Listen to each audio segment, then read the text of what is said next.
നമ്മൾ പിയർലൈറ്റിനെ കുറിച്ചാണ് പറഞ്ഞത്. പിയർലൈറ്റ് ഉണ്ടാകുന്നത് ഡിഫ്യൂഷനിലൂടെയാണ്. കാർബണിൻ്റെ ഡിഫ്യൂഷൻ നടക്കുന്നുണ്ട് അവിടെ അല്ലേ. Carbon in the austenite is redistributed by the diffusion simultaneously in to 2 phases. അതായത് ഗാമയ്ക്കകത്തുള്ള കാർബൺ 2 ഫേസ് ആയിട്ട് മാറും. ഒന്ന് ആൽഫയ്ക്കകത്തും സിമിൻറ്റേറ്റ് Fe3C ആൽഫ ഫെറേറ്റിനകത്തും Fe3 സിമിൻറ്റേറ്റിനകത്തുള്ള 2 ഫേസിനകത്തോട്ട് ഈ കാർബൺ റീഡിസ്ട്രിബ്യൂട്ട് ചെയ്യുക. ഇതിനകത്ത് കൂടുതൽ കാർബൺ ഡിസ്ട്രിബ്യൂട്ട് ചെയ്യുന്നത് എവിടെ? ആൽഫയ്ക്കകത്താണോ സിമിൻറ്റേറ്റിനകത്താണോ? കൂടുതൽ കാർബൺ ഡിസ്ട്രിബ്യൂട്ട് ചെയ്യുന്നത് ഇവിടെ ഈ ഗാമ ഓസ്നേറ്റിനകത്തുള്ള കാർബൺ 2 ഫേസിലോട്ട് റീഡിസ്ട്രിബ്യൂട്ട് ചെയ്യുന്നു. ഒന്നിവിടെ ആൽഫ ഫെറേറ്റിനകത്തോട്ടും പിന്നെ Fe3 സിമിൻറ്റേറ്റിനകത്തോട്ടും റീഡിസ്ട്രിബ്യൂട്ട് ചെയ്യുന്നു. റീഡിസ്ട്രിബ്യൂട്ട് ചെയ്യുമ്പോഴത്തേനും കൂടുതൽ കാർബൺ ആറ്റംസ് ഡിപ്പോസിറ്റ് ചെയ്യുന്നത് എവിടെ ആയിരിക്കും? നിങ്ങൾ തന്നെ പറ. ആൽഫയ്ക്കകത്ത് എത്ര കാർബൺ മാക്സിമം വരത്തുള്ളൂ? 0.02 വരത്തുള്ളൂ. Fe3Cക്കകത്തോ 6.73 അല്ലേ വരുന്നത്. അപ്പോൾ കൂടുതൽ കാർബൺ എങ്ങോട്ടായിരിക്കും ഡിഫ്യൂസ് ചെയ്യുന്നത്?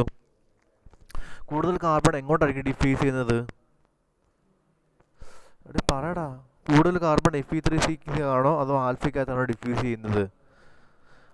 അല്ലേ. പിയർലൈറ്റ് എന്ന് പറയുമ്പം is a combination of alpha ferrite and cementite ആണ് ഉണ്ടാകുന്നത്. അപ്പോൾ ഓസ്നേറ്റ് എന്ന് പറയുന്നത് നമ്മുടെ ഫേസ് നമ്മൾ കൂൾ ചെയ്യുമ്പോൾ കാർബൺ റീഡിസ്ട്രിബ്യൂഷൻ ഉണ്ടാകുന്നു. കാർബൺ റീഡിസ്ട്രിബ്യൂട്ട് ചെയ്തിട്ട് 2 ഫേസ് ഉണ്ടാകുന്നു. ഒന്നെന്താണ് ആൽഫ ഫെറേറ്റ് എന്ന് പറയുന്ന ഫേസും ഉണ്ടാകുന്നു, സിമിൻറ്റേറ്റ് എന്ന് പറയുന്ന ഫേസും ഉണ്ടാകുന്നു. അപ്പോൾ റീഡിസ്ട്രിബ്യൂട്ട് ചെയ്യുമ്പോൾ കൂടുതൽ കാർബൺ വന്ന് ഡിപ്പോസിറ്റ് ചെയ്യുന്നത് എവിടെ ആയിരിക്കും? നിങ്ങളിത് പറ. കൂടുതൽ കാർബൺ ആൽഫയ്ക്കകത്ത് മാക്സിമം എത്ര മാക്സിമം സോലിബിലിറ്റി കാർബണിൻ്റെ? ആൽഫയ്ക്കകത്ത് മാക്സിമം സോലിബിലിറ്റി എത്ര? ആൽഫയ്ക്കകത്തോ? എടാ ആൽഫയ്ക്കകത്ത് 0.02 ആ. ആൽഫ ഞാൻ ഒരു ഡയഗ്രത്തിൻ്റെ ചെറിയൊരു ഭാഗത്ത് ഇങ്ങനെ കാണിച്ചില്ലേ. ഗാമയ്ക്കകത്ത് 2.14. മനസ്സിലായില്ലേ? അപ്പോൾ Fe3Cക്കകത്തോ സിമിൻറ്റേറ്റിനകത്ത് മാക്സിമം സോലിബിലിറ്റി എത്ര ഉണ്ട്? 6.73 ഉണ്ട്. അപ്പോൾ അതിൻ്റെ അർത്ഥം എന്താണ്? കാർബൺ റിച്ച് സിമിൻറ്റേറ്റും പിന്നെന്താ ഇതിനകത്ത് കാർബണിൻ്റെ കണ്ടൻറ്റ് കുറവല്ലേ ആൽഫയ്ക്കകത്ത്. അപ്പോൾ നമുക്ക് ഗാമയ്ക്കകത്തുള്ള കാർബൺസ് 2 ഫേസിലോട്ട് റീഡിസ്ട്രിബ്യൂട്ട് ചെയ്യുക. അതാണ് carbon in the austenite is redistributed by diffusion simultaneously in to 2 phases. എന്തൊക്കെയാണ് 2 ഫേസസ്? കാർബൺ റിച്ച് സിമിൻറ്റേറ്റും പിന്നെന്താണ് ഫെറൈറ്റ് അല്ലേ, ആൽഫ ഫെറൈറ്റ്. അതിനകത്ത് എന്താ വിച്ച് ഈസ് പ്യൂറർ ഇൻ കാർബൺ. അതിനകത്ത് ഫെറൈറ്റിനകത്ത് കാർബണിൻ്റെ കണ്ടൻറ്റ് കുറവാണോ കൂടുതലാണോ? ഇതിൽ 0.02 6.73. അപ്പോൾ കുറവാണോ കൂടുതലാണോ ഫെറൈറ്റിനകത്ത്? കുറവാണ്. ഓക്കെ. ഇനി നമുക്ക് 2 ടൈപ്പ് ഫെറൈറ്റ് ഉണ്ടെന്ന് പറഞ്ഞു. എന്തൊക്കെയാണ്? കോഴ്സ് ഫെറൈറ്റും ഉണ്ട്, ഫൈൻ പിയർലൈറ്റും ഉണ്ട് അല്ലേ. കോഴ്സ് പിയർലൈറ്റ് ഉണ്ട്, ഫൈൻ പിയർലൈറ്റ്. അത് എപ്പോഴാണ് ഉണ്ടാകുന്നത്? കോഴ്സ് പിയർലൈറ്റ് ഉണ്ടാകുന്നത് ഏത് സമയത്താണ്? നിങ്ങൾ പറഞ്ഞു. ഇത് കുറേ ആവർത്തിയും പറഞ്ഞ കോഴ്സ് പിയർലൈറ്റ് ഉണ്ടാകുന്നത് ഡിഫ്യൂസിവിറ്റി കൂടുതലാകുമ്പോൾ. അതാണ് ഇവിടെ പറഞ്ഞത്. ഡിഫ്യൂസിറ്റി കൂടുതലുമ്പോഴത്തേന് ഡിഫ്യൂസിവിറ്റി കൂടുതലെന്ന് പറയുമ്പോഴത്തേന് എന്താണ്? ഡിഫ്യൂസിവിറ്റി കൂടുതലെന്ന് പറയുമ്പോഴത്തേന് അവിടെ കാർബണിൻ്റെ കൂളിംഗ് റേറ്റ് കുറവായിരിക്കും അല്ലേ. കൂളിംഗ് റേറ്റ് കുറവായിരിക്കത്തില്ല ഡിഫ്യൂസിവിറ്റി. ഇപ്പോൾ ടെമ്പറേച്ചർ കൂടുമ്പോഴത്തേന് നമ്മൾ എന്ത് സംഭവിക്കും? നമ്മൾ കുറേ സമയം ഹൈ ടെമ്പറേച്ചർ വെച്ചുകൊണ്ടിരിക്കുമ്പോഴത്തേന് ആ കൂൾ ചെയ്യുന്ന റേറ്റ് കുറവായിരിക്കത്തില്ലേ. കൂൾ ചെയ്യുന്ന റേറ്റ് കുറവായതുകൊണ്ടായതുകൊണ്ട് കൂടുതൽ ടൈം കിട്ടുന്നത് ആണോ? അപ്പോൾ slow rate of cooling rate കുറവാകുമ്പോൾ അതിൻ്റെ അർത്ഥം എന്താ? കൂടുതൽ ടൈം എടുത്ത് കൂൾ ചെയ്യുമെന്നല്ലേ അതിൻ്റെ അർത്ഥം അല്ലേ. At slow rate of cooling എന്ന് വെച്ചാൽ അതിൻ്റെ അർത്ഥം എന്തുവാ? കൂടുതൽ ടൈം എടുത്ത് കൂൾ ചെയ്യുന്നല്ലേ. അപ്പോൾ സ്ലോ റേറ്റ് ഓഫ് കൂളിംഗ് ആണെങ്കിൽ transformation leads two course pearlite അല്ലേ. സ്ലോ റേറ്റ് ഓഫ് കൂളിംഗ് അതായത് ഡിഫ്യൂഷൻ ഫാസ്റ്റാണ് അവിടെ, പിന്നെന്താണ് ടൈം കൂടുതലാണ്. അങ്ങനെ വരുമ്പോൾ നമുക്കുണ്ടാകുന്ന ഏത് പിയർലൈറ്റാണ്? കോഴ്സ് പിയർലൈറ്റാണ്. അപ്പോൾ അതിനകത്ത് കോഴ്സ് പിയർലൈറ്റ് ആണ് which consist of thicker alternate layer of alpha ferrite and cementite. അപ്പോൾ കോഴ്സ് പിയർലൈറ്റിനകത്ത് എങ്ങനെയായിരിക്കും? ആൾട്ടർനേറ്റ് ലെയർ ആയിട്ട് ആൽഫയും ഉണ്ട്, സിമിൻറ്റേറ്റും കാണും. മനസ്സിലായില്ലേ? അപ്പം ആ കൂളിംഗ് റേറ്റ് കൂടി കഴിയുമ്പോൾ എന്ത് സംഭവിക്കും? നമ്മൾ കൂളിംഗ് റേറ്റ് കൂട്ടി കഴിയുമ്പോഴത്തേനും സംഭവിക്കും? ആ കൂൾ ചെയ്യാനുള്ള ടൈം കുറയത്തില്ലേ? കൂളിംഗ് റേറ്റ് കൂടുതൽ കഴിയുമ്പോൾ ടൈം കുറയത്തില്ലേ? അത് പറഞ്ഞതാ. കൂളിംഗ് റേറ്റ് പെട്ടെന്ന് കൂൾ ചെയ്യുമ്പോഴത്തേന് ഗ്രെയിൻസിന് വലുതാവാനുള്ള സമയം കിട്ടുമോ? ഒരുപാട് സമയം കിട്ടുമോ? ഇല്ല. അപ്പോൾ as the cooling rate is increased lamellar structure become fine.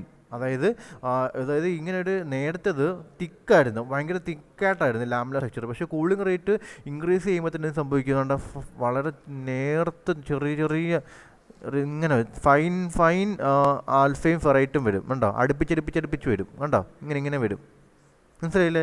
അപ്പം കൂളിംഗ് റേറ്റ് ഇൻക്രീസ് ചെയ്തപ്പോൾ, അതായത് നമുക്ക് കൂളിംഗ് ടൈം കുറയ്ക്കുമ്പോൾ അല്ലെങ്കിൽ ഫാസ്റ്റായിട്ട് കൂൾ ചെയ്യുമ്പോൾ എന്ത് സംഭവിക്കും?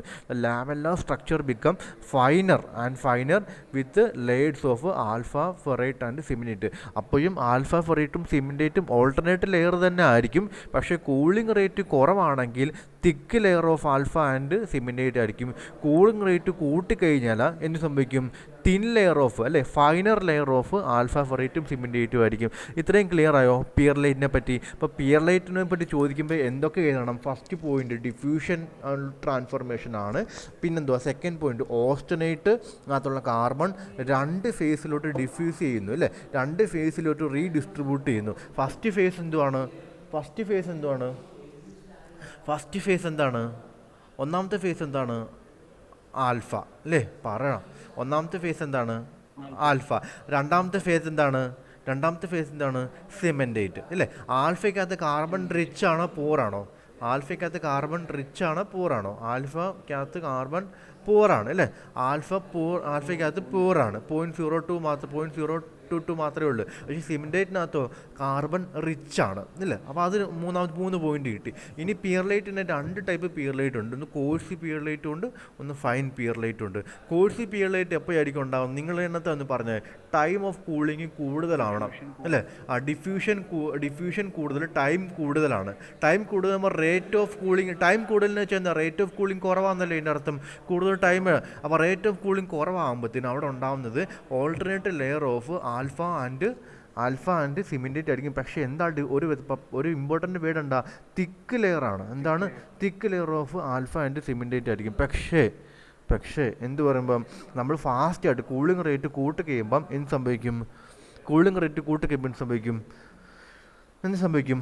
ആൽഫയും സിമെൻറ്റേറ്റും ഉണ്ടായിരിക്കും, പക്ഷേ തിക്ക് ലെയർ ആയിരിക്കത്തില്ല. Thin layer of cementite and ferrite ആയിരിക്കും. ഇത്രയും പിയർലൈറ്റിനെ പറ്റി മനസ്സിലായല്ലോ. ഇപ്പോൾ പിയർലൈറ്റ് ഉണ്ടാവുന്നത് നമ്മുടെ ട്രാൻസ്ഫോർമേഷൻ ഡയഗ്രത്തിനകത്ത് എവിടെ നിന്നിട്ട് എവിടെ വരെയാ? യൂടെക്റ്റോഡ് ടെമ്പറേച്ചർ മുതൽ 540 ഡിഗ്രി സെൽഷ്യസ് വരെയാണ് പിയർലൈറ്റ് ട്രാൻസ്ഫോർമേഷൻ നടക്കുന്നത്. അപ്പോൾ ലെഫ്റ്റിലുള്ള കർവിനെ സൂചിപ്പിക്കുന്ന എന്താണ്? 2 കർവുണ്ട്. ലെഫ്റ്റ് കർവ് എന്താണ്? പിയർലൈറ്റ് ട്രാൻസ്ഫോർമേഷൻ ബിഗൻ ചെയ്യുന്നത്. റൈറ്റിലുള്ള കർവ് പിയർലൈറ്റ് ട്രാൻസ്ഫോർമേഷൻ എൻഡ് ചെയ്യുന്നത്. അപ്പോൾ ഇത്രയും ക്ലിയർ ആയോ? ഇന്നലെയൊക്കെ കുറച്ച് കൺഫ്യൂഷൻ ഉണ്ടായിരുന്നു. എനിക്ക് അത് 2-3 പ്രാവശ്യം പറയുമ്പോൾ ക്ലിയർ ആകത്തുള്ളൂ ഞാൻ അന്നേരം പറഞ്ഞിരുന്നു. ഇത്രയും പിയർലൈറ്റിനെ പറ്റി ഇത്രയും ക്ലിയർ ആയോ? പിയർലൈറ്റിനെ പറ്റി ഇത്രയും പറഞ്ഞ കാര്യങ്ങൾ ക്ലിയർ ആയെങ്കിൽ നമുക്ക് അടുത്തതിനകത്തോട്ട് പോകാം. അക്ഷയ്, ആശീഷ് ഒക്കെ ക്ലിയർ ആയോ? അക്ഷയ്, ആശീഷ്, സുരഭി, ഗൗരിനാഥ്, ഇതൊക്കെ ബൈഹേർട്ട് ചെയ്യാൻ നല്ല ബുദ്ധിമുട്ടാണ്. അതുകൊണ്ടാണ് ഞാൻ ഇത് റിപ്പീറ്റ് ചെയ്ത് പറയുന്നത്. അടുത്തത് സിമെൻറ്റേറ്റ്.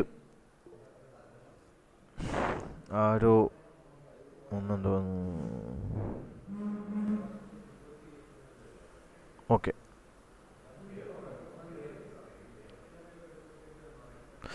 ഇപ്പോൾ സിമെൻറ്റേറ്റ് എന്ന് പറയുന്നത് ആൽഫയ്ക്കകത്തും ഇപ്പം നമ്മൾ പിയർലൈറ്റിനകത്ത് എന്തൊക്കെയുണ്ട്? ഇപ്പം പിയർലൈറ്റിനകത്ത് എന്തൊക്കെയുണ്ട്? സിമെൻറ്റേറ്റും ഉണ്ട്, ഫെറൈറ്റും ഉണ്ട്. പക്ഷെ നമുക്ക് സിമെൻറ്റേറ്റും ഉണ്ട്, ഫെറൈറ്റും ഉണ്ട്. അപ്പോൾ സിമെൻറ്റേറ്റ് എന്ന പ്രത്യേകത ഓൾറെഡി നമ്മൾ പറഞ്ഞായിരുന്നു. സിമെൻറ്റേറ്റ് ഈസ് മോർ ബ്രിട്ടിൽ അല്ലേ, and much harder than ferrite അല്ലേ. കാരണം എന്താ? Cementite more brittle and harder than കാരണം ഹൈ കാർബൺ കണ്ടൻറ്റ് ഉള്ളതുകൊണ്ടാണ് ഈ ഫെറൈറ്റ്, ആൽഫ ഫെറൈറ്റിനെക്കാട്ടിലും സിമെൻറ്റേറ്റ് ഹാർഡ് ആവാൻ കാരണം. Okay, when the cementite content is more, സിമെൻറ്റേറ്റിൻ്റെ കണ്ടൻറ്റ് കൂടുതലാണെന്നുണ്ടെങ്കിൽ നമ്മുടെ സ്റ്റീൽ എന്തുമായിരിക്കും? ഇപ്പം നമ്മുടെ സിമെൻറ്റേറ്റിൻ്റെ കണ്ടൻറ്റ് കൂടുതലാണെങ്കിൽ സ്റ്റീൽ ഹാർഡർ ആയിരിക്കും, സ്ട്രോങ്ങർ ആയിരിക്കും. പക്ഷേ അറ്റ് ദ സെയിം ടൈം കൂടുതൽ ഹാർഡ്നെസ് കൂടിക്കഴിഞ്ഞാൽ എന്ത് കുറയും? ഹാർഡ്നെസ് ഒരുപാട് കൂടിക്കഴിഞ്ഞാൽ എന്ത് കുറയും? ഡക്റ്റിലിറ്റിയും ടഫ്നെസ്സും കുറയത്തില്ലേ? ഹാർഡ്നെസ് കൂടുമ്പോൾ ഡക്റ്റിലിറ്റി കുറയത്തില്ലേ? ഡക്റ്റിലിറ്റി എന്ന് വെച്ചാൽ എന്താ? ഡക്റ്റിലിറ്റി എന്ന് വെച്ചാൽ എന്താ? നമുക്ക് ഒരു മെറ്റീരിയലിനെ ഡീഫോം ചെയ്യാനുള്ള എബിലിറ്റിയെ പറയുന്ന പേരാണ് ഡക്റ്റിലിറ്റി, ഇല്ലേ? നമുക്ക് വളച്ച് തിരിച്ച് വലിച്ചു നീട്ടാനും ഒക്കെ അടിച്ചു പരത്താനും ഒക്കെ ഉള്ള ഒരു കേപ്പബിലിറ്റിയാണ് ഡക്റ്റിലിറ്റി എന്ന് പറയുന്നത്. പക്ഷേ ഒരുപാട് ഹാർഡായി കഴിഞ്ഞാൽ നമ്മൾ ഫോഴ്സ് കൊടുക്കുമ്പോഴത്തേന് എന്ത് സംഭവിക്കും? ഡീഫോമേഷൻ ഉണ്ടാകത്തില്ല. ഒരു പോയിന്റ് കഴിയുമ്പോഴത്തേന് അത് പൊട്ടിപ്പോവും. അതൊരിക്കലും അത് വളയോ ഒന്നും ചെയ്യത്തൊന്നുമില്ല. മനസ്സിലായില്ലേ? ഓക്കെ. അപ്പം നമുക്ക് എന്ത് പറയുന്നത്, ഒരുപാട് സിമെൻറ്റേറ്റിൻ്റെ കണ്ടൻറ്റ് കൂടുതലാണെന്നുണ്ടെങ്കിൽ ഹാർഡ്നെസ്സും സ്ട്രെങ്ത്തും കൂടുതലായിരിക്കും. പക്ഷേ അറ്റ് ദ സെയിം ടൈം എന്ത് കുറയും? നമ്മുടെ ഡക്റ്റിലിറ്റിയും ഹാർഡ്നെസ്സും കുറയും. മനസ്സിലായില്ലേ? അപ്പോൾ ഈ പിയർലൈറ്റിനകത്ത് ഡക്റ്റിലിറ്റിയും ടഫ്നെസ്സും കുറയും. Okay. Pearlite cementite layer can be said to be reinforced with the ferrite layers. In fine pearlite, the number of layer is more, so that the reinforcement by the cemented layer. The phase boundaries also serve as a barrier during the plastic diffusion. അതായത് ഞാൻ പറഞ്ഞു വന്നതെന്ന് വെച്ച് കഴിഞ്ഞാൽ, ഇപ്പം നമ്മൾ പറഞ്ഞ തിക്ക് നമ്മൾ 2 എണ്ണം എടുക്കാൻ പോവാം. ഇത് കോഴ്സി പിയർലൈറ്റ് ആണ്. ഇത് ഫൈൻ പിയർലൈറ്റ് ആണ്. ഓക്കെ. ഇത് ഫൈൻ പിയർലൈറ്റ് ആണ്. അപ്പോൾ ഇതിനകത്തെന്ന് വെച്ച് കഴിഞ്ഞാൽ ഒരു ലെയർ ഓഫ് ആൽഫ, ഒരു ലെയർ ഓഫ് Fe3C, ഒരു ലെയർ ഓഫ് ആൽഫ, ഒരു ലെയർ ഓഫ് Fe3C, ഒരു ലെയർ ഓഫ് ആൽഫ, ഒരു ലെയർ ഓഫ് Fe3C, ഒരു ലെയർ ഓഫ് ആൽഫ, അങ്ങനെയാണ് പോകുന്നത്. ഇവിടെ അതുപോലെ തന്നെ ഒരു ലെയർ ഓഫ് ആൽഫ, ഒരു ലെയർ ഓഫ് Fe3. പക്ഷേ ഇവിടെ കൂടുതൽ ഫൈനാണ്. അപ്പം എന്ന് വെച്ച് കഴിഞ്ഞാൽ ഇവിടെ എന്ന് വെച്ച് കഴിഞ്ഞാൽ നമ്മൾ നോക്കുമ്പോൾ ആൽഫയുടെ ചുറ്റും കാണപ്പെടുന്ന സിമെൻറ്റേറ്റിൻ്റെ ലെയർ വളരെ കുറവല്ലേ?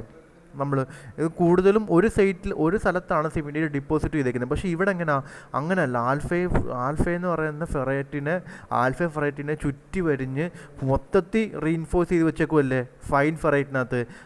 അതുകൊണ്ട് നമുക്ക് എന്ത് പറയാം? ഫൈൻ ഫെറൈറ്റിനകത്ത് സ്ട്രെങ്ത് ഒന്നും കൂടെ കൂടുതലായിരിക്കും. അത് നമുക്ക് അല്ലാതെയും പറയാം. എന്താണ് നമ്മുടെ ഗ്രെയിൻ സൈസ് കുറയും തോറും എന്ത് കൂടുതലായിരിക്കും? ഗ്രെയിൻ സൈസ് കുറയുന്നതോറും എന്ത് കൂടുതലായിരിക്കും? ഗ്രെയിൻ സൈസ് കുറയുന്നതോറും സ്ട്രെങ്ത് കൂടുതലായിരിക്കും. ഗ്രെയിൻ സൈസ് കൂടിക്കഴിഞ്ഞാൽ എന്തുമായിരിക്കും? ഡക്റ്റിലിറ്റി കൂടുതലായിരിക്കത്തില്ലേ? നമ്മൾ ഫസ്റ്റ് മൊഡ്യൂളിൽ പഠിച്ച ഗ്രെയിൻ സൈസിൻ്റെ സ്ട്രെങ്ത്തിൻ്റെയൊക്കെ ഡിപ്പെൻഡൻസി. ഗ്രെയിൻ സൈസിൻ്റെ എണ്ണം കൂടുകയാണെങ്കിൽ ഗ്രെയിൻ ബൗണ്ടറിയുടെ എണ്ണം കൂടും. ഗ്രെയിൻ ബൗണ്ടറിയുടെ എണ്ണം കൂടിക്കഴിഞ്ഞാൽ ഹാർഡ്നെസ് അല്ലെങ്കിൽ സ്ട്രെങ്ത് കൂടും, ഡക്റ്റിലിറ്റി അല്ലെങ്കിൽ ഇത് കുറയും എന്ന് പറഞ്ഞല്ലേ? അതുപോലെ സെയിം കേസ് തന്നെ ഇവിടെ നിന്ന് വെച്ച് കഴിഞ്ഞാൽ നോക്കിയേ, സിമെൻറ്റേറ്റ് ആൽഫ ഫെറൈറ്റിനെ ചുറ്റി വരിഞ്ഞ് നിൽക്കുക. കൂടുതൽ ഗ്രെയിൻ ബൗണ്ടറി ഉണ്ട് സിമെൻറ്റേറ്റിന്. പക്ഷേ ഇവിടെ സിമെൻറ്റേറ്റിൻ്റെ ഗ്രെയിൻ ബൗണ്ടറി കുറവല്ലേ?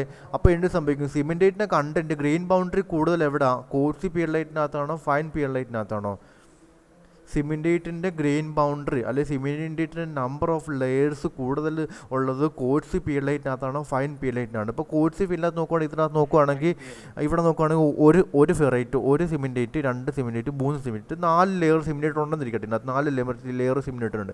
പക്ഷേ ഇതിനകത്തെന്ന് വെച്ച് കഴിഞ്ഞാൽ ഒരു 10-200 ലെയർ ഓഫ് സിമെൻറ്റേറ്റ് ഉണ്ടായിരിക്കും. അപ്പോൾ സിമെൻറ്റേറ്റിൻ്റെ നമ്പർ ഓഫ് ലെയർ കൂടുതലുള്ളത് കോഴ്സി പിയർലൈറ്റിനകത്താണോ ഫൈൻ പിയർലൈറ്റിനകത്താണോ? ഫൈൻ പിയർലൈറ്റിനകത്താണ് സിമെൻറ്റേറ്റിൻ്റെ നമ്പർ ഓഫ് ലെയർ കൂടുതൽ എളുപ്പം. അപ്പോൾ സിമെൻറ്റേറ്റിൻ്റെ നമ്പർ ഓഫ് ലെയർ കൂടുതൽ വന്നു കഴിഞ്ഞാൽ ഓട്ടോമാറ്റിക്കലി സ്ട്രെങ്തും ഹാർഡ്നെസ്സും ഒക്കെ കൂടുതൽ എവിടെ ആയിരിക്കും? ഫൈൻ പിയർലൈറ്റിനകത്തായിരിക്കും. ഓക്കെ. അപ്പോൾ fine pearlites leads to better hardness and strength due to higher reinforcement and restriction to the motion of dislocation. അതായത് ഈ ഒരു ഫൈൻ പിയർലൈറ്റിനകത്തായിരിക്കും സ്ട്രെങ്തും ഹാർഡ്നെസ്സും ഒക്കെ കൂടുതൽ. ഡക്റ്റിലിറ്റി കുറവായിരിക്കും. ഹാർഡ്നെസ്സും സ്ട്രെങ്തും കൂടുതൽ നമ്മുടെ ഫൈൻ പിയർലൈറ്റിനകത്തായിരിക്കും. എന്തുകൊണ്ടാണ്? ഒന്നാമത്തെ കാരണം എന്ന് വെച്ച് കഴിഞ്ഞാൽ ഈ Fe3Cയുടെ Fe3C എന്ന് പറയുന്ന സിമെൻറ്റേറ്റിൻ്റെ നമ്പർ ഓഫ് ലെയേഴ്സ് കൂടുതലാണ്. ആ നമ്പർ ഓഫ് ലെയേഴ്സ് കൂടുതൽ വരുമ്പോഴത്തേന് എന്ത് സംഭവിക്കും? കൂടുതൽ ഗ്രെയിൻ ബൗണ്ടറി ഉണ്ടാവും അല്ലേ? കൂടുതൽ ഗ്രെയിൻ ബൗണ്ടറി വരുമ്പോഴത്തേന് നമുക്ക് പ്ലാസ്റ്റിക് ഡീഫോർമേഷൻ ഉണ്ടാകുന്നത് എങ്ങനെയാണ്? ഡിസ്ലൊക്കേഷൻ ഡിസ്ലൊക്കേഷൻ മോഷൻ അല്ല, പ്ലാസ്റ്റിക് ഡിഫോർമേഷൻ ഉണ്ടാവുന്ന എങ്ങനെ? ഡിസ്ലൊക്കേഷൻ ഒരു ഗ്രെയിൻസിന് വേറൊരു ഗ്രെയിൻസിലോട്ട് മൂവ് ചെയ്യുമ്പോൾ അല്ലേ പ്ലാസ്റ്റിക് ഡിഫോർമേഷൻ ഉണ്ടാകുന്നത്. അതൊക്കെ നമ്മൾ ഓൾറെഡി പറഞ്ഞതാണ്. ഡിസ്ലൊക്കേഷൻ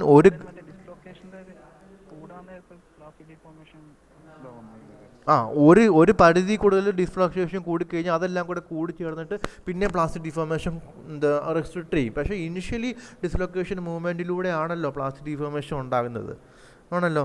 അപ്പോൾ ഇവിടെ ഈ ഈ സിമെൻറ്റേറ്റിൻ്റെ ഒരുപാട് ലെയർ വരുമ്പോഴത്തേനും സംഭവിക്കും ഈ ഡിസ്ലൊക്കേഷൻ മൂവ്മെൻറ്റിനെ ആര് റെസ്ട്രിക്റ്റ് ചെയ്യും?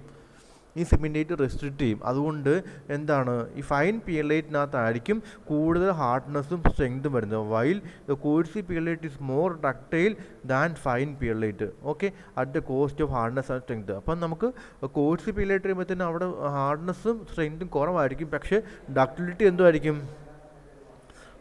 എന്തായിരിക്കും കൂടുതലായിരിക്കും. അപ്പോൾ പിയർലൈറ്റിനെ പറ്റി എല്ലാ കാര്യങ്ങളും ഞാൻ പറഞ്ഞു. പിയർലൈറ്റിൻ്റെ ഡിഫ്യൂഷൻ ട്രാൻസ്ഫോർമേഷനാണ് പിയർലൈറ്റിനകത്ത് ഉണ്ടാകുന്നതെന്ന് വെച്ചാൽ ഗാമ ഓസ്നേറ്റിൻ്റെ ഫേസ് ട്രാൻസ്ഫോർമേഷനിലൂടെയാണ് പിയർലൈറ്റ് ഉണ്ടാകുന്നത്. റീഡിസ്ട്രിബ്യൂഷൻ ഓഫ് കാർബൺ ആറ്റംസ് ഉണ്ടാകുന്നു. കാർബൺ ആറ്റം 2 ഫേസിലോട്ട് റീഡിസ്ട്രിബ്യൂട്ട് ചെയ്യുന്നു. ഒന്ന് ആൽഫ ഫേസിലോട്ടും പിന്നെ Fe3C ഫേസിലോട്ട് ഡിസ്ട്രിബ്യൂട്ട് ചെയ്യുന്നു. ആൽഫ ഫേസ് എന്ന് വെച്ചാൽ കാർബൺ പൂർ ആണ്, Fe3C ഫേസ് എന്ന് വെച്ചാൽ കാർബൺ റിച്ച് ആണെന്നും പറഞ്ഞു. Fe3 ഫേസ് കൊണ്ട് പ്രസൻസ് കൊണ്ടാണ് നമുക്ക് ഹാർഡ്നെസ് കൂടുതൽ വരുന്നത്, അല്ലേ. അപ്പോൾ കോഴ്സി പിയർലൈറ്റിനകത്ത് Fe3Cയുടെ നമ്പർ ഓഫ് ലേയേഴ്സ് കുറവാണ്, പക്ഷേ ഫൈൻ പിയർലൈറ്റിനകത്ത് Fe3Cയുടെ നമ്പർ ഓഫ് ലേയേഴ്സ് കൂടുതലാണ്. അപ്പോൾ ഹാർഡ്നെസ്സും എവിടെയായിരിക്കും കൂടുതൽ വരുന്നത്? ഓക്കെ, ഇനി അടുത്ത് നമുക്ക് പഠിക്കാനുള്ളത്, അപ്പോൾ പിയർലൈറ്റിനെ പറ്റി എല്ലാ കാര്യങ്ങളും നമ്മൾ ഡീറ്റെയിൽ ആയിട്ട് പഠിച്ചു. ഇനി അടുത്ത് നമ്മൾ പഠിക്കാൻ പോകുന്നത് ബേണൈറ്റ്. ബേണൈറ്റ് ഫോം ചെയ്യുന്നത് ഏത് ടെമ്പറേച്ചർ മുതൽ ഈ ടെമ്പറേച്ചർ വരെയാണ്? 540 മുതൽ 40 മുതൽ ഓൾമോസ്റ്റ് 215 വരെയാണ്, അല്ലേ. ഓൾമോസ്റ്റ് 215 വരെയാണ്. അപ്പോൾ ബേണൈറ്റ് ഫോം ചെയ്യുന്ന ആ ഡയഗ്രം ഒന്ന് നോക്കി.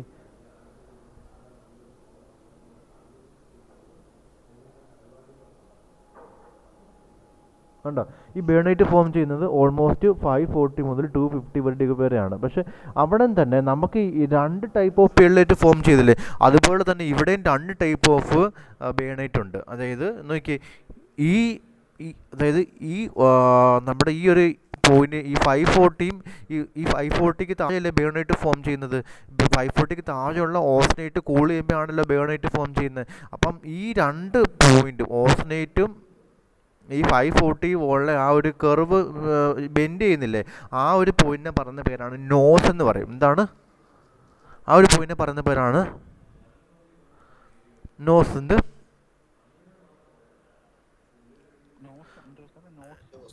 NOS, നമ്മുടെ മൂക്കെന്ന് ഉള്ളൊരർത്ഥം, ഒരു മൂക്കിൻ്റെ ഷേപ്പല്ലേ ഇത് ഇവിടെ. അപ്പോൾ ഈ ഒരു പോയിന്റിനെ പറയുന്നതാണ്, അതായത് ആ 2 ബേണൈറ്റ്. ഓക്കെ, ഇപ്പോൾ ഓക്കെയാണോ? ഓക്കെ, അപ്പം നമുക്ക് നോക്കിയേ, ഓസ്നേറ്റ് പിയർലൈറ്റ് ആയിട്ട് കൺവേർട്ട് ആകുന്നത് 540 വരെയാണ്. അതിനുശേഷം എന്താ, ഓസ്നേറ്റ് കൂൾ ചെയ്യുമ്പോൾ ബേണൈറ്റാണ് കൺവേർട്ട് ആകുന്നത്. അപ്പോൾ ആ 2 പോയിന്റ് കൂടെ കൂട്ടിമുട്ടുന്ന ഒരു പോയിന്റിന് പറയുന്നതാണ് നോസ് എന്ന് പറയും. ഓക്കെ, ആ നോസ് എന്ന് പറയുന്ന പോയിന്റ് മനസ്സിലായല്ലോ. അപ്പോൾ നോസ് വരുന്നത് എവിടെയാണ്? അറൗണ്ട് ഈ ടെമ്പറേച്ചറിലാണ് നോസ് വരുന്നത്. 540 അറൗണ്ടായിട്ടാണ് നോസ് വരുന്നത്. ഓക്കെ ആണോ? അത് ക്ലിയർ ആയല്ലോ. അപ്പം നമുക്ക് 2 ടൈപ്പ് ഓഫ് പിയർലൈറ്റ് ഉണ്ടായിരുന്നല്ലോ. 2 ടൈപ്പ് ഓഫ് പിയർലൈറ്റ് ഉണ്ടായിരുന്നല്ലോ. ഒന്ന് എന്തുമായിരുന്നു? കോഴ്സി പിയർലൈറ്റ് ഉണ്ടായിരുന്നു. ഒന്ന് എന്തായിരുന്നു? ഫൈൻ പിയർലൈറ്റ് ഉണ്ടായിരുന്നു. കോഴ്സി പിയർലൈറ്റ് ഉണ്ടായിരുന്നു, അതുപോലെ തന്നെ ബേണൈറ്റും 2 ടൈപ്പ് ഉണ്ട്. എന്തൊക്കെ? കോഴ്സും ഉണ്ട്, ഫൈനുണ്ട്. നിങ്ങൾ തന്നെ പറ, കോഴ്സ് എവിടെയായിരിക്കും ഉണ്ടാകുന്നത്? ഈ ഭാഗത്തായിരിക്കും കോഴ്സ് ഉണ്ടാകുന്നത്, ഈ ഭാഗത്തായിരിക്കും ഫൈൻ ഉണ്ടാകുന്നത്, അല്ലേ. ഈ ആദ്യം ഉണ്ടാകുന്നത് കോഴ്സ് ബേണൈറ്റ് ഉണ്ടാകും, രണ്ടാമത് ഉണ്ടാകുന്നത് എന്തായിരിക്കും? Fine bainite. അപ്പോൾ നമുക്ക് ഡീറ്റെയിൽഡ് ആയിട്ട് നോക്കാം എങ്ങനെയാണ് ബേണൈറ്റ് ട്രാൻസ്ഫർമേഷൻ ഉള്ളതായിട്ട്. Okay, transformation of austenite to bainite is also due to diffusion. അപ്പോൾ നമുക്ക് പിയർലൈറ്റ് ഉണ്ടാകുന്ന ഇമ്പോർട്ടൻറ്റ് പോയിന്റ് ആണ്. പിയർലൈറ്റ് ഉണ്ടാകുന്നത് ഓസ്നേറ്റിൻ്റെ ഡിഫ്യൂഷൻ ട്രാൻസ്ഫോർമേഷനിലൂടെയാണ്. കാർബണിൻ്റെ ഡിഫ്യൂഷനിലൂടെയാണ് ഓസ്നേറ്റിനകത്തുനിന്ന് എന്തുണ്ടാകുന്നത്? പിയർലൈറ്റ് ഉണ്ടാകുന്നത്. അതുപോലെ തന്നെ ഓസ്നേറ്റിനകത്തുനിന്ന് ബേണൈറ്റ് ഉണ്ടാകുന്നതും എങ്ങനെയാണ് ഉണ്ടാകുന്നത്? ഡിഫ്യൂഷനിലൂടെയാണ്. ഓക്കെ, പക്ഷേ കാർബൺ ഡിഫ്യൂഷനിലൂടെ തന്നെയാണ്. പക്ഷേ ഇതിനകത്ത് ഒരു ഡിഫറൻസ് ഉണ്ടാകുന്നത്, it involves a change in microstructure owing to redistribution of carbon atom. ഈ കാർബൺ ആറ്റംസ് റീഡിസ്ട്രിബ്യൂട്ട് ചെയ്യുന്ന സമയത്ത് അവിടെ ഒരു മൈക്രോസ്ട്രക്ചറിൽ ഒരു ചേഞ്ച് ഉണ്ടാവും. അതിൻ്റെ കെമിക്കൽ കോമ്പോസിഷനിൽ ചേഞ്ച് ഉണ്ടാകത്തില്ല, പക്ഷേ അറേഞ്ച്മെൻറ്റിൽ ഒരു ചേഞ്ച് ഉണ്ടാവും. So it involves a change in microstructure owing to redistribution of carbon atom. ഇപ്പോൾ the microstructure of bainite also consist of ferrite and cementite. ബയോണൈറ്റിനകത്തും പിയർലൈറ്റ് എടുത്താലും ബയോണൈറ്റിനകത്ത് രണ്ടിനകത്തും എന്തുള്ളത്, ആൽഫയുണ്ട് Fe3C രണ്ടിനകത്തും ആൽഫയുണ്ട് Fe3C ഉണ്ട് ഇല്ലേ. പിന്നെ എന്ത് ഡിഫറൻസ് ആണ് ഈ പിയർലൈറ്റും ബയോണൈറ്റും തമ്മിൽ വരുന്നത്? പിന്നെ എന്ത് ഡിഫറൻസ് ആണ്? നമുക്ക് ബയോണൈറ്റിനകത്ത് കൂടുതലും നീഡിൽ ഷേപ്പാണ്. എന്താണ് നീഡിൽ ഷേപ്പ് സ്ട്രക്ചർ ആണെന്ന് പറയാം. അപ്പോൾ ട്രാൻസ്ഫർമേഷൻ ബിലോ, ഞാൻ നോസ് എന്ന് പറഞ്ഞ പോയിന്റ് പറഞ്ഞല്ലോ. ഈ നോസ് എന്ന് പറയുന്ന പോയിന്റ് എല്ലാവർക്കും ഓർമ്മയുണ്ടല്ലോ. നോസ് എന്ന് പറയുന്ന പോയിന്റ് എന്താ, ആ ഒരു 540°C എന്ന് പറയുന്ന ആ ഒരു റേഞ്ചിൽ വരുന്ന ആ ഒരു പോയിന്റാണ് നോസ് എന്ന് പറയുന്നത്. ആ transformation below the nose of T curve will lead to bainite ഇല്ലേ. നോസിന് താഴോട്ടല്ലേ ബയോണൈറ്റ് ഉണ്ടാകുന്നത്. നമുക്കപ്പോൾ എന്ത് പറയാം, transformation temperature below the nose of T curve lead to bainite transformation. അത് ക്ലിയർ ആയല്ലോ. നോസിന് തൊട്ട് താഴോട്ടുള്ള ടെമ്പറേച്ചറിൽ നമ്മൾ ഓസ്നേറ്റ് കൂൾ ചെയ്യുമ്പോൾ ആയിരിക്കും നമുക്ക് എന്തുണ്ടാവുന്നത്, ബയോണൈറ്റ് ഉണ്ടാകുന്നത്. This transformation takes more time as compared to pearlite transformation. So bainite formed just below the nose of the T curve is called coarse bainite. അപ്പോൾ നമ്മൾ നേരത്തെ പറഞ്ഞെന്താണ്, യൂടെക്ടോഡ് ടെമ്പറേച്ചറിന് ജസ്റ്റ് ബിലോ ഫോം ചെയ്യുന്ന പിയർലൈറ്റ് എന്ന് പറയുന്ന പേരാണ് എന്ത് പറയുന്നത് കോഴ്സ് പിയർലൈറ്റ് എന്ന് പറയുന്നത് ഇല്ലേ. അതിന് താഴെ എന്തുമായിരിക്കും, ഫൈൻ പിയർലൈറ്റ്. അതുപോലെ തന്നെ ഈ ബയോണൈറ്റും എത്ര ടൈപ്പ് ഉണ്ട്, കോഴ്സും ഉണ്ട് ഫൈനുണ്ട്. ബയോണൈറ്റ് എത്ര ടൈപ്പ് ഉണ്ട്, കോഴ്സും ഉണ്ട് ഫൈനുണ്ട്. അപ്പം നമ്മുടെ നോസ് എന്ന് പറയുന്ന ആ നോസ് ടെമ്പറേച്ചറിന് തൊട്ട് താഴെ ഫോം ചെയ്യുന്ന ബയോണൈറ്റിന് പറയുന്ന പേരാണ് എന്ത്, കോഴ്സ് ബയോണൈറ്റ്. അല്ലെങ്കിൽ അതിന് വേറൊരു പേരുണ്ട്, എന്താണ്, ഫെദറി ബയോണൈറ്റ്. എന്താണ്, ഫെദറി ബയോണൈറ്റ്. ഓക്കെ. കോഴ്സ് ബയോണൈറ്റിനകത്ത് ഗ്രെയിൻ സ്ട്രക്ചർ എങ്ങനെ ആയിരിക്കും, അടുപ്പിച്ചടുപ്പിച്ചായിരിക്കത്തില്ല, പിന്നെ എങ്ങനെ ആയിരിക്കും, കുറച്ച് ഗ്യാപ്പ് ഇട്ടിട്ടായിരിക്കും. ഓക്കെ. ഫെദറി എന്ന് വെച്ച് കഴിഞ്ഞാൽ നമ്മുടെ ഈ പക്ഷികളുടെ തൂവലുണ്ടല്ലോ, പക്ഷികളുടെ തൂവലിൻ്റെ ഷേപ്പ് എന്നാണ്, ഓൾമോസ്റ്റ് അങ്ങനെയാണ്. അതുകൊണ്ടാണ് അതിന് ഫെദറി ഷേപ്പ് അല്ലെങ്കിൽ ഫെദറി ബയോണൈറ്റ് എന്ന് പറയുന്നത്. ഓക്കെ. അപ്പം ഇനി നമ്മൾ ആ നോസിന് ടെമ്പറേച്ചർ താഴോട്ട് കൂടുതൽ ലോവർ, നമ്മൾ ബയോണൈറ്റ് ഫോം ചെയ്യുന്ന ടെമ്പറേച്ചർ എവിടെ തൊട്ട് എവിടെ വരെ, 540 മുതൽ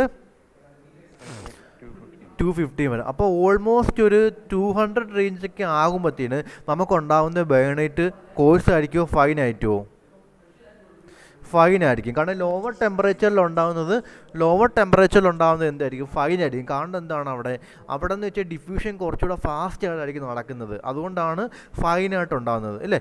ഫൈൻ ബയോണൈറ്റ് ആണ്. അപ്പോൾ എന്താണ് പറഞ്ഞേക്കുന്നത്, at further lower temperature the bainite obtained is more and more finer and is called fine bainite. അതിനെ പറയുന്ന പേരാണ് എന്താണ്, ലോവർ ബയോണൈറ്റ് അല്ലെങ്കിൽ എക്യുലാർ ബയോണൈറ്റ് എന്ന് വെച്ച് കഴിഞ്ഞാൽ കുറച്ചും കൂടെ ഫൈൻ ആണെന്നുള്ളതാണ്. അപ്പം നമുക്ക് ബയോണൈറ്റ് 2 ടൈപ്പ് ഉണ്ട്. എന്തൊക്കെ, നോസിന് തൊട്ട് താഴെ ഫോം ചെയ്യുന്ന ബയോണൈറ്റിനെ പറയുന്ന പേരാണ് കോഴ്സ് ബയോണൈറ്റ്. അല്ലെന്നുണ്ടെങ്കിൽ എന്ത് പറയാം, അപ്പർ ബയോണൈറ്റ് എന്ന് പറയാം. ഫെദറി ബയോണൈറ്റ് അല്ലെങ്കിൽ അപ്പർ ബയോണൈറ്റ് എന്നുണ്ടാകും. കാരണം എന്താ, മുകളിലത്തെ പോർഷൻ ഉണ്ടാകുന്ന ബയോണൈറ്റിനെ പറയുന്നത് അപ്പർ ബയോണൈറ്റ് എന്ന് പറയാം, അല്ലെങ്കിൽ ഫെദറി ബയോണൈറ്റ് എന്ന് പറയാം. അപ്പം അതിനകത്ത് ഗ്രെയിൻ സ്ട്രക്ചർ എങ്ങനെ ആയിരിക്കും, കോഴ്സ് ആയിരിക്കും അല്ലേ, കുറച്ച് വലുതായിരിക്കും. പക്ഷേ ടെമ്പറേച്ചർ കുറയുമ്പോഴത്തേന് ഓൾമോസ്റ്റ് ഒരു 200 റേഞ്ചൊക്കെ ആകുമ്പോഴത്തേന് നമുക്ക് അവിടെ എങ്ങനെ ആയിരിക്കും, ഫൈൻ ബയോണൈറ്റ് അല്ലെന്നുണ്ടെങ്കിൽ ലോവർ ബയോണൈറ്റ് എന്ന് പറയാം, അല്ലെങ്കിൽ അക്യുലാർ ബയോണൈറ്റ് എന്ന് പറയാം. ഓക്കെ. അപ്പോൾ 2 ടൈപ്പ് ബയോണൈറ്റ് പഠിച്ചു, 2 ടൈപ്പ് പിയർലൈറ്റ് പഠിച്ചു. ഇത് മനസ്സിലായോ? ഇതാണ് ബയോണൈറ്റിൻ്റെ ഒരു സ്ട്രക്ചർ. ഇത് കണ്ടത് നമുക്ക് ഫെദറി ആണെന്ന് തോന്നുന്നില്ല, പക്ഷേ ഇതാണ് സ്ട്രക്ചർ. ഓക്കെ. നമുക്ക് മൈക്രോസ്കോപ്പിനകത്തൂടെ കാണുമ്പോൾ സ്ട്രക്ചർ എങ്ങനെയാണ് ജസ്റ്റ് കാണിച്ചെന്നേ ഉള്ളൂ. അപ്പോൾ ഇത്രയും കാര്യം. ഇപ്പോൾ നിങ്ങൾ ബയോണൈറ്റ് എന്നൊക്കെ പഠിച്ച് ചോദിക്കുമ്പോൾ എന്തൊക്കെ എഴുതണം, അത് ഡിഫ്യൂഷൻ ട്രാൻസ്ഫോർമേഷൻ ആണെന്ന് പറയണം. പിന്നെ ഏത് റേഞ്ചിലാണ് ബയോണൈറ്റ് ട്രാൻസ്ഫോം ചെയ്യുന്നത് പറയണം. ഏത് റേഞ്ചിലാണ്, 540 മുതൽ 215 വരെ ഇല്ലേ.